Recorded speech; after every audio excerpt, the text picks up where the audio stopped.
উফ, এর গায়ে তো দানবীয় শক্তি। আমি মরে হাল্ক বাবা, শরীরটা খুব দুর্বল হয়ে গেছে। কবে যে মরে যাই ঠিক নেই, কিন্তু জীবনের একটা শেষ ইচ্ছে পূরণ হলো না। কি ইচ্ছে বাবা, তুমি বলো।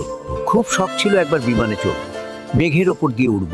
চলো বাবা, আজই তোমাকে বিমানে চড়াবো। ম্যাডাম, এই নিন আমার সব জমানো টাকা। আমার বাবাকে একটা টিকিট দিন।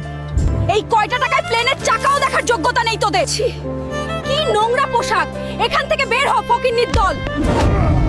আমার বাবাকে ধাক্কা দিলেন, এই অপমানের প্রতিশোধ আমি নেবই। কাঁদিস না বাবা, ওরা আমাদের গরিব ভেবেছে।